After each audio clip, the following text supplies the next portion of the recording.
Jadi saya akan mempresentasikan sistem informasi microsite linkage. Untuk overview sistem, tinjauan umumnya platform microsite link in bio dibangun untuk mempermudah pengguna media sosial dalam menghubungkan berbagai tautan penting melalui satu halaman landing homepage yang efisien dan mudah diakses. Platform ini dibangun berdasarkan kebutuhan-kebutuhan sebagai berikut. Kemudahan dalam manajemen tautan. Pengguna dapat menambahkan, mengatur, memodifikasi tautan secara mandiri sehingga halaman landing selalu relevan. Kustomasi tampilan. Pengguna dapat menyesuaikan warna dan elemen desain lainnya untuk menyelaraskan tampilan halaman dengan identitas brand. Kemudian dashboard analitik terpadu. Sistem menyajikan dan data statistik seperti jumlah klik dan kunjungan untuk membantu pengguna memahami audiens mereka. Kemudian efisiensi dan kemudahan. Platform ini user friendly. Memungkinkan pengguna mengelola dan memantau tautan dengan cepat tanpa membutuhkan keterampilan teknis. Fleksibilitas paket layanan. Paket layanan fleksibel dengan opsi gratis atau premium yang mencakup tema khusus dan analitik mendalam. Fungsi dan fitur. Fungsi dan fitur yang dibutuhkan dalam platform microsite link in bio adalah sebagai berikut. 1. Manajemen akun. Yang kedua, manajemen tautan. Yang ketiga, kustomasi tampilan microsite. Yang keempat, dashboard analitik. Yang kelima, pengaturan URL. Yang keenam, laporan dan pelacakan tautan. Yang ketujuh, paket layanan dan pembayaran. Yang kedelapan, integrasi media sosial. Yang kesembilan, keamanan data. Dan yang kesepuluh, notifikasi dan ingat pembayaran. Secara umum, alur proses menggunakan platform microsite link in bio, mulai dari pembuatan akun hingga pemantauan performa link dan user atau unit yang terlibat adalah sebagai berikut. Yang pertama, mendaftarkan akun. Kemudian, pembuatan microsite dan pengaturan tautan. Yang ketiga, kustomasi tampilan dan branding. Yang keempat, pengaturan URL. Yang kelima, pelacakan dan pemantauan performa tautan. Yang keenam, analitik statistik dan laporan kunjungan. Dan yang ketujuh, pembayaran dan perpanjangan paket. Pengguna sistem. User yang terlibat dalam proses dalam linkage adalah sebagai berikut, yaitu admin dan juga klien. Berikut adalah gambaran relasi hak akses antara user dan modul. Untuk manajemen kontennya dapat diakses oleh admin, pengguna premium, dan pengguna reguler.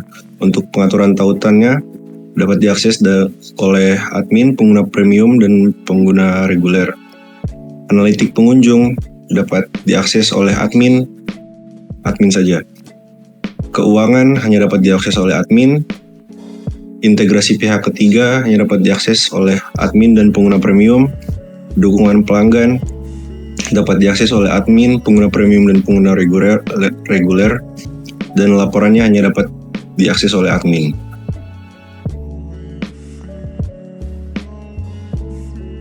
Jadi ini adalah halaman landing page dari Linkage. Di sini adalah halaman home-nya.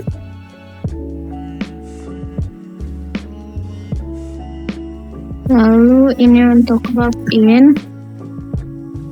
Di sini adalah halaman login-nya.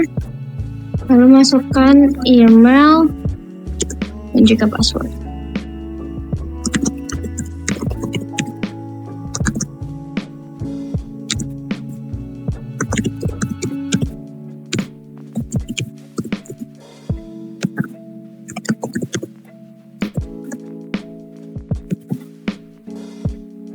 Ini adalah halaman dashboard user. Lalu di sini ada menu membership. Ini adalah plan langganan.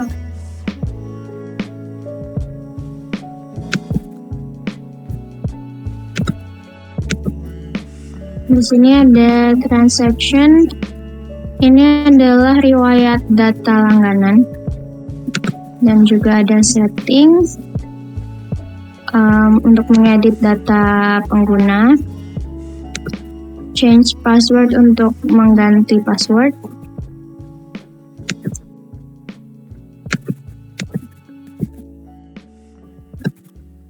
lalu di sini adalah untuk page link.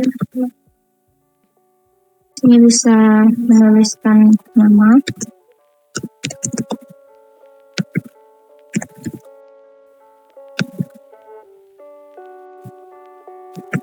Ini ada notifikasi harus menggunakan foto.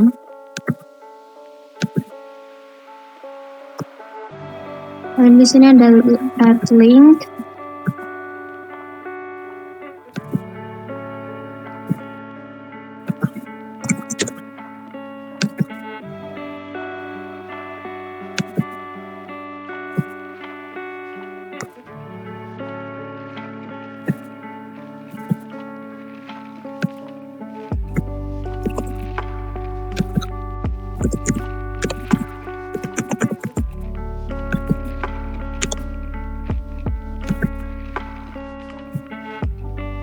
Di sini juga bisa menambahkan social media.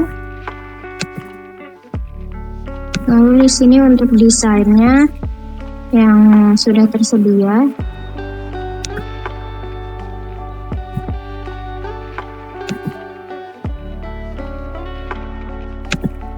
Di sini ada setting untuk username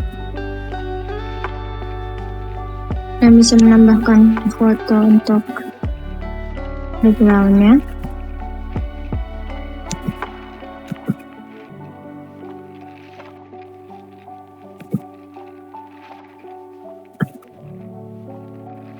Dan ini adalah tampilan link in bio-nya.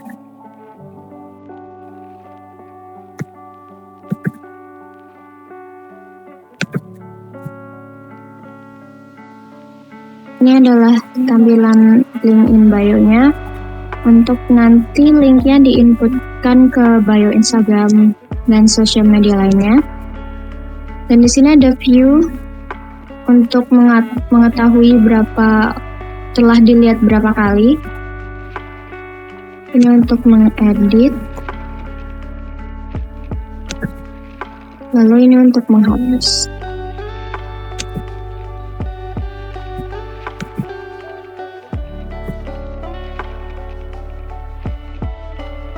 Dan di sini ada menu untuk logout dan akan mengarahkan kembali ke landing page.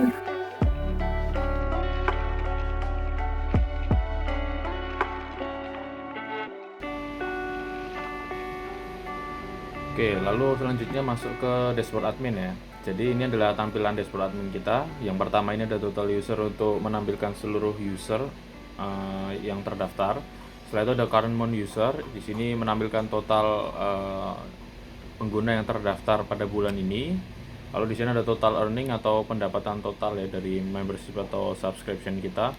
Setelah itu ada current month earning ini untuk menampilkan total pendapatan kita selama bulan ini.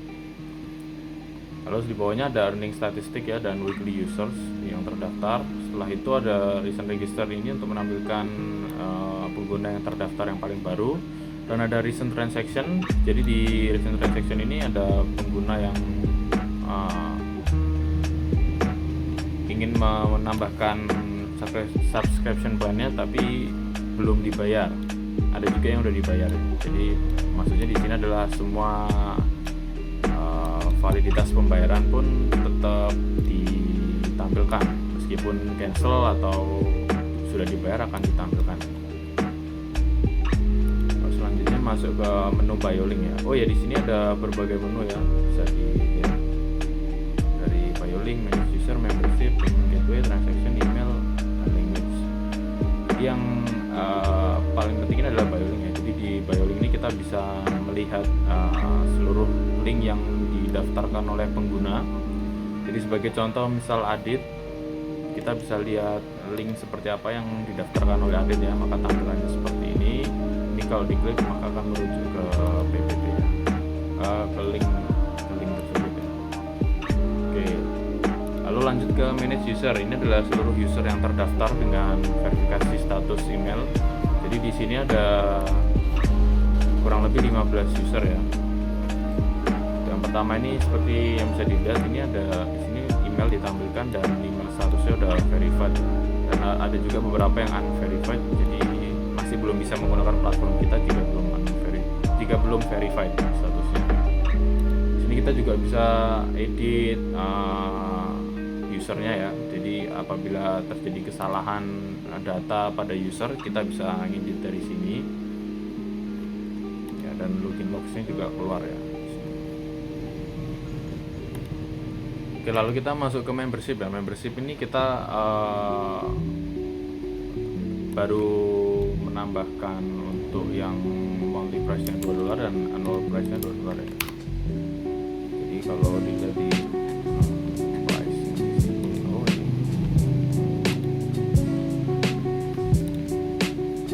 ya di sini ya. Jadi ada $2 ya untuk plan-nya ini, dan ditambahkan di sini untuk premiumnya $2 dan monthly price-nya $2 dan annualnya untuk tahunannya itu $23. Lalu ini selanjutnya ini masih belum kita pakai ya. Selanjutnya ada payment gateway ya. Kita menggunakan wire transfer karena verifikasinya tidak ada ya, sangat mudah sekali ya. Jadi kenapa yang lainnya belum ada? Jadi termasuk Mitrans ya. Jadi karena kita kesusahan dalam proses verifikasi, jadi kita menggunakan paling gampang itu wire transfer ya. Jadi menggunakan transfer bank langsung. Di sini kita bisa langsung memasukkan nomor rekening di transfer bank information, jadi langsung keluar untuk tampilan transfer banknya.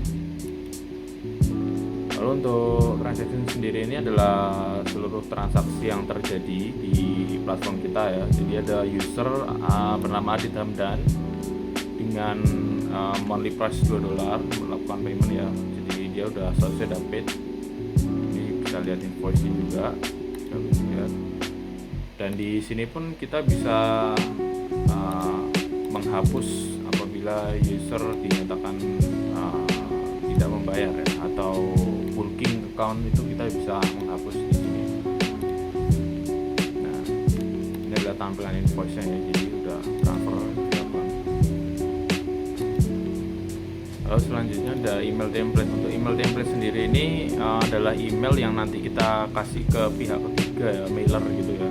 Jadi nanti apabila user melakukan reset password email, maka email template-nya akan seperti ini. Ini kita masih belum mengganti, masih menggunakan bawaan ya. Jadi untuk mengganti kita bisa menulis di sini email template-nya seperti apa, lalu linknya dimasukkan. Oke, lalu untuk language ini kita ada banyak sekali ya sebenarnya.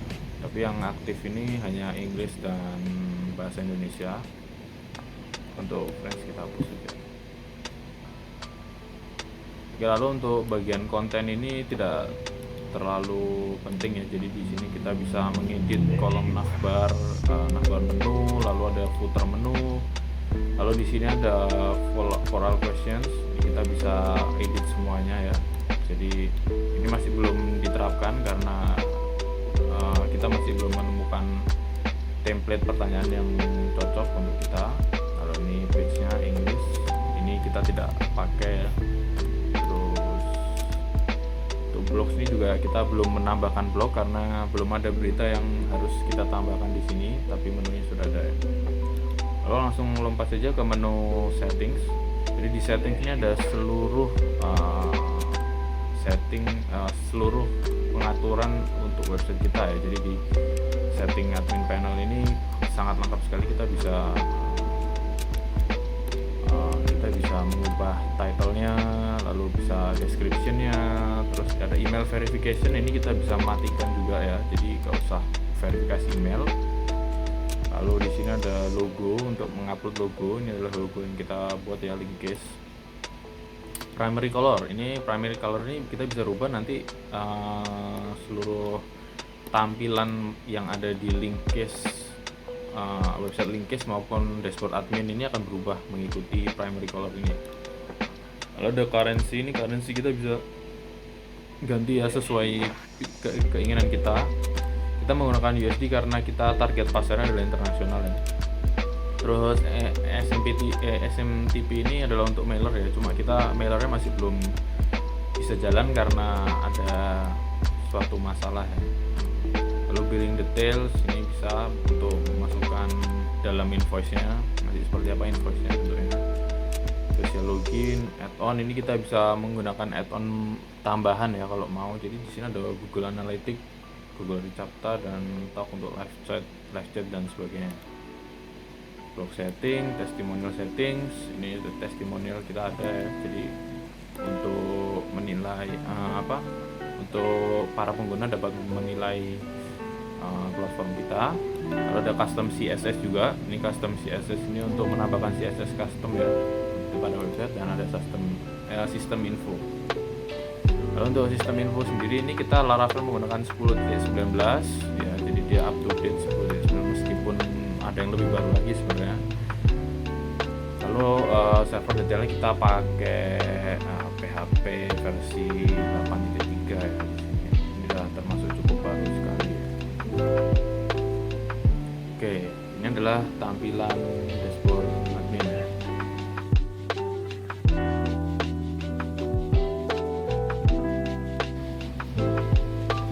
Oke, lalu kita akan masuk sedikit ke bagian backend ya, untuk membahas mengenai implementasi database. Jadi pada link case ini kita menggunakan Cyberpanel untuk web hostingnya, bukan web hostingnya, untuk hosting panelnya. Jadi di hosting panel ini, di Cyberpanel ini sangat lengkap sekali ya. Kita bisa nambahkan add-on sesuai kita. Ini ada SQL Manager juga baru. Lalu di sini yang paling penting ini bisa merge dari database dengan code-nya kita ya secara langsung di satu platform, dan semuanya bisa akses selama ada user login ya. Oke, lalu langsung masuk ke bagian database-nya. Lalu untuk database-nya sendiri ini kurang lebih memiliki 24 tabel ya pada platform kita yang saling terhubung, masing-masing memiliki derajat kardinalitasnya ya, seperti yang bisa dilihat ya, user, post, blog, category. Lalu di mana kita membuat ERD ini? Jadi kita ERD ini kita ekspor ya dari file migration kita. Jadi ini tidak asal-asalan, langsung dari file migration kita ekspor ke ERD, dan hasilnya adalah seperti ini ya, dari file migration kita. Sebagai contoh kita akan membuka tabel user ya. Apakah ini sudah terkoneksi dengan linkage secara langsung? Kita akan coba langsung. Jadi di manage user ini, nah ini ada pengguna yang terdaftar ya. Untuk yang pertama ini Anggun Kartadipura ya, dengan email sebagai berikut. Lalu bisa dilihat di database kita pada tabel users. Oke. Nah ini seperti yang bisa dilihat, di sini ada nama Anggun dan Anggun Kartadipura dan Anggun ya, sesuai dengan ada apa yang ada pada dashboard admin kita ya. Ini user, ini sangat lengkap sekali. Jadi untuk membahas relasi yang lebih mudah untuk dipahami, saya sudah membuat bagian singkatnya ya. Jadi ini lebih mudah untuk dipahami. Yang pertama ini ada user. Satu user dapat membuat banyak link. Lalu satu user memiliki banyak notifikasi, one to many ya. Lalu satu user bisa membuat satu tiket. Setelah itu satu user bisa memiliki banyak subscription ya. Misal monthly lalu digabung dengan annual misal. Setelah itu setiap user premium maka dia akan